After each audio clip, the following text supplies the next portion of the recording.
Good day, folks. Today on the bench I'm going to tie you up UV emerger. It's a Viva emerger, and it's a nice little fly. I've seen it in a magazine many years ago.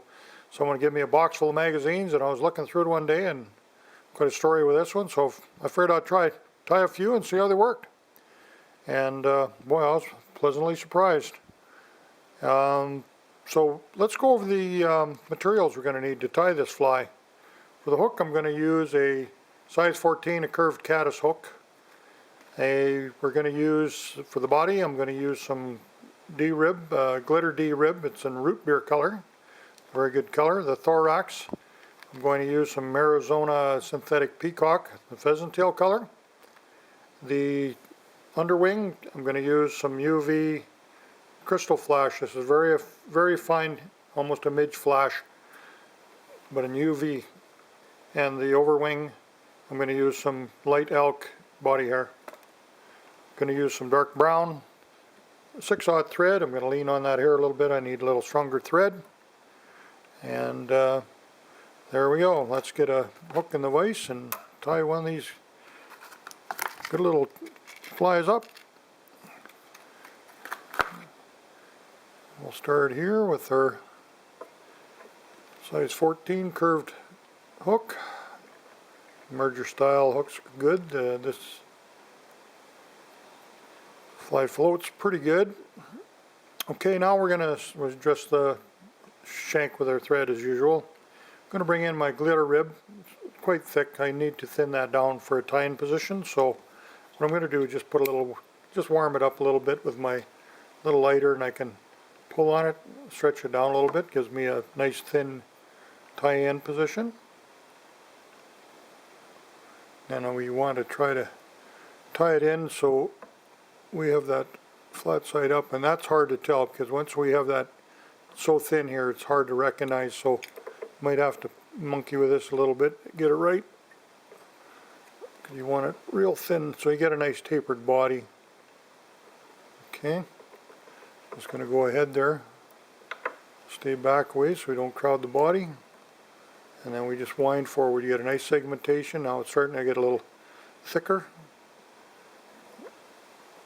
Get a little shape to it.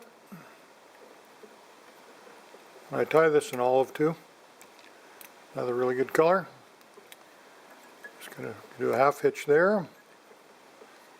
And then bring in my dubbing here. This the pheasant tail colored Arizona synthetic peacock. Really a nice dub. There, that looks good.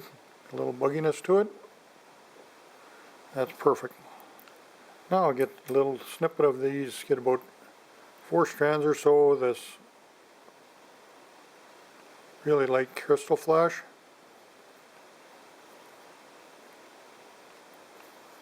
What have I got? Yeah, there we go. Got more than enough as usual. Always take a little bit away. You put half as much on, we're going to tie it back over itself.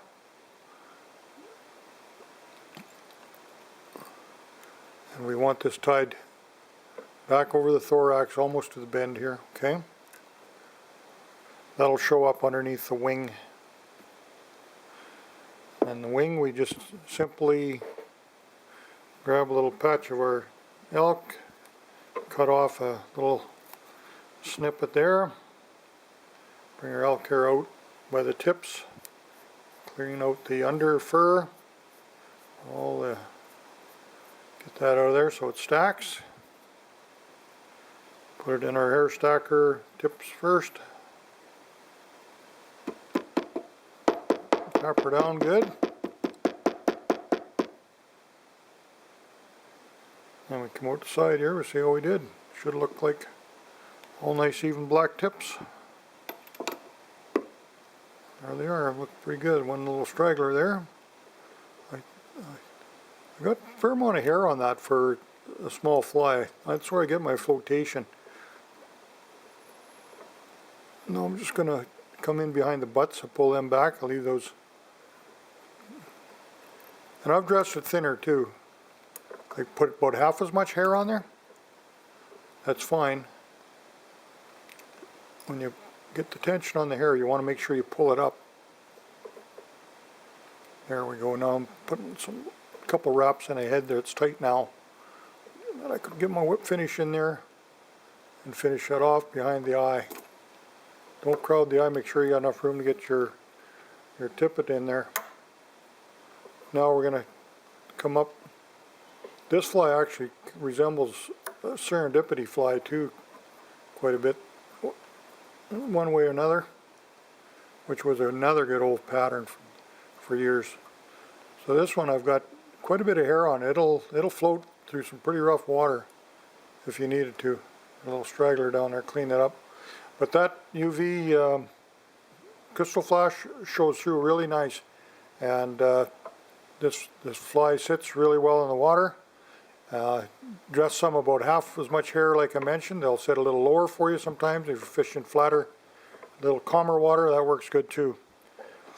But I wasn't disappointed. I was in a cutthroat stream that was heavily pressured, lots of anglers in there, and there was a nice big cutthroat and a kind of a tough lie in behind some logs, and I had him look at a couple. He come out, I knew he was there, and I probably drifted about 8 or 10 flies by him and wouldn't come for it. I tied this fly on and he charged after it. He'd come after it big time. So I knew there was a lot of merit to this fly. I've been using it a lot since. I got a lot of confidence in it. And you'll find after a while there's just thousands of flies out there, and they all have their own story, but you're gonna find flies that you have a lot of confidence in. Those ones you're gonna keep wet and keep producing for you. So this is one I'd sure like you to try, and wish you all the best in the water, and see you next time.